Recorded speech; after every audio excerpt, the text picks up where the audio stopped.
आज हम बात करते हैं second version of master method के बारे में। जो हमने प्रीवियस वीडियो में मास्टर मेथड डिस्कस किया था, that master method is corresponding to divide and conquer recurrences, या फिर डिवाइड एंड कंकर अप्रोच के करस्पॉन्डिंग जो रिकरेंस रिलेशन बनते हैं उनके लिए हम वो प्रीवियस मेथड या प्रीवियस वाला मास्टर मेथड यूज कर सकते हैं। ठीक है, बट और प्रीवियस वाली रिकरेंस रिलेशन में क्या हो रहा था, हर बार मेरी प्रॉब्लम का साइज डिवाइड होता हुआ जा रहा था, by 2 by 3 by 4, her bar problem का साइज डिवाइड हो रहा था। बट अगर किसी रिकरेंस रिलेशन में मेरी प्रॉब्लम का साइज हर बार रिड्यूस हो, डिक्रीज हो या फिर सब्ट्रैक्ट हो, इन दो scenarios we can't use the previous master method. In such scenarios you will be using this master method, that is corresponding to subtract and concur recurrences या subtract and concur approach. And until unless this is not mentioned in the exam that you need to talk about the master method for the subtract and concur recurrences, आप हमेशा previous वाले master method के बारे में ही बात करें। ठीक है, सो यहां पर अगर मेरे पास कोई भी रिकरेंस रिलेशन इस फॉर्मेट में है, then I can apply this one. ये फॉर्मेट क्या कहता है कि अगर tn equal to if n is less than 1, time complexity constant है, अगर n ग्रेटर देन 1 है, सो आपका जो साइज है वो कुछ रिड्यूस हो रहा है आपके n से। ठीक है, and this is the fn provided c a is greater than 0, c some constant, b greater than equal to 0, k is greater than equal to 0 for if fn is in order of n raised to the power k. इसका meaning क्या है? If this is true, then only the solution can be this one. If this is not true, then this cannot be the solution. ये कहते हैं if fn equal to, इस line का meaning मैं तुम्हें बता रहा हूं, fn equal to order of n raised to the power k. ये क्या है? big O. ठीक है, big O notation. So यहां पर ये क्या कहते हैं, the rate of growth of this function should be greater or equal to rate of growth of this one.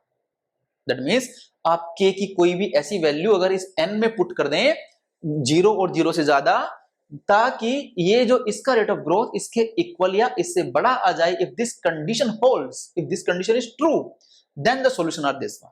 फिर आप क्या करें, if a is less than 1 this is the solution, if a equal to 1 this is solution, a is greater than 1 this is the solution. इसके कुछ examples हम discuss करते हैं। Let's say first example है यहां पर tn equal to 3tn minus 1 plus में 1।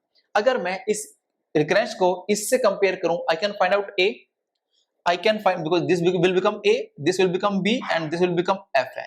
So a will be 3, b will be 1, and fn will become 1. So इससे हमने कंपेयर किया और इससे हमने फाइंड आउट किया। ठीक है, अब जरा चेक कर लें, क्या हम fn equal to order of n raise to the power k लिख सकते हैं या नहीं लिख सकते हैं? देखें जरा, fn क्या है? 1 equal to order of n raise to the power, आप क्या k की वैल्यू कुछ भी 0 या 0 से ज्यादा प्लेस करके इस कंडीशन को ट्रू करवा सकते हैं? अगर मैं let's start with 0, if n I place n as 0, so ये क्या हो जाएगा, anything raised to the power 0 is 1, so 1 equal to order of 1। 1 का रेट ऑफ ग्रोथ क्या 1 के इक्वल या उससे ज्यादा है?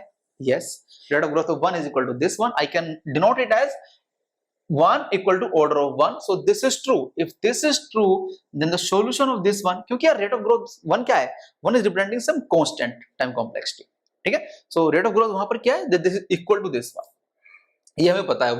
1 is the least function which has the lowest rate of growth. ठीक है? So आप किसी भी फंक्शन में हमने कंपैरिजन भी बताया था, डोमिनेंस रैंकिंग भी दिखाई थी सभी के फंक्शंस की रेट ऑफ ग्रोथ की।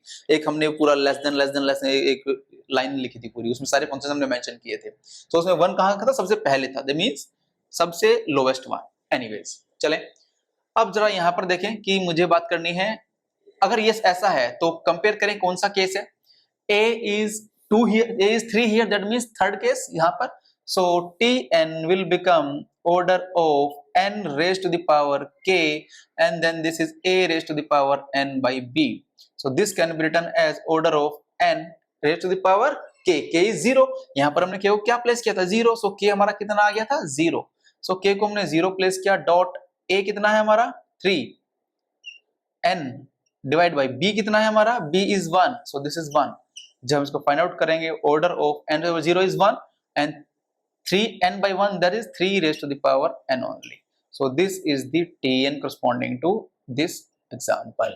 सेकंड एग्जांपल देखते हैं। यहां से अगर मैं इसको उस इक्वेशन से कंपेयर करूं, सो यहां से a कितना जाएगा? a is 1, b is 1 and this is fn. So a equal to 1, b equal to 1 and fn will become log of n. ठीक है। सो सबसे पहले तो fn को देख लेते हैं, क्या हम fn को order of n raise to the power k में कुछ रिप्रेजेंट कर सकते हैं? Can we make it true for any value of k? Let's say fn is log of n, log of n is equal to order of n raised to the power 0 we cannot place because log of n की rate of growth इससे ज्यादा होती है, ठीक है। और इस condition को ट्रू होने के लिए यहाँ रेट ऑफ ग्रोथ ज्यादा होनी चाहिए इससे। So if I place k equal to s1, if I do s1, so this is true because rate of growth of n is greater than log of n, ये हमें पता है, हमने किया है प्रीवियस वीडियोस में। so this is true, that's why k will become 1, ठीक है। so अब इसमें कौन सा केस लग जाएगा? अब हम केस कंपेयर करेंगे। a कितना है? 1, a 1 है तो मेरे पास tn कितना आ जाएगा? order of n raised to the power k plus 1 and this will be order of n raised to the power 1 plus 1, that is order of n square, order of n square, this can be written as। चलें next example देखें जरा। इस example में मैं compare करता हूं इस recurrence से। सो यहां पर a आ जाएगा, ये b हो जाएगा, ये fn हो जाएगा, ठीक है। चलें जरा देखें, a equal to 1, b equal to 1 and fn equal to n square। so fn equal to order of n की पावर k आपको लिखना है, fn क्या है? n square equal to order of, यहाँ पर n की पावर क्या लगाएं आप कि आपका रेट ऑफ ग्रोथ इसके इक्वल या इससे ज्यादा आ जाए, इससे ज्यादा आ जाए, ठीक है।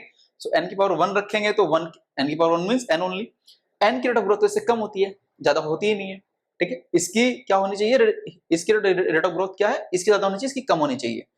अब हम यहाँ करते हैं, अगर हम n की पावर 2 प्लेस कर देते हैं, so rate of growth of n square is equal to n square, yes that is true. So this is true, that means for k equal to this condition holds। so now tn equal to a compare करें, a equal to 1, a equal to 1 है तो उस case में this is order of n raised to the power k plus 1, so this is order of n raised to the power k is 2 plus 1, that is 3, so order of n raised to the power 3, ठीक है। so this condition holds, so for this solution is order of n raised to the power 3, and likewise we can solve all the recurrences which are based on this subtracting concur recurrences। हम इस master method को apply कर सकते हैं। वैसे usually exams में हमारे पास जो प्रीवियस वीडियो में जो हमने डिस्कस किया है corresponding to divide and conquer approach, वही मास्टर मेथड पूछते हैं ज्यादा। वेल वीडियो अगर पसंद आई है तो लाइक करें, सब्सक्राइब करें और शेयर करें। Thank you.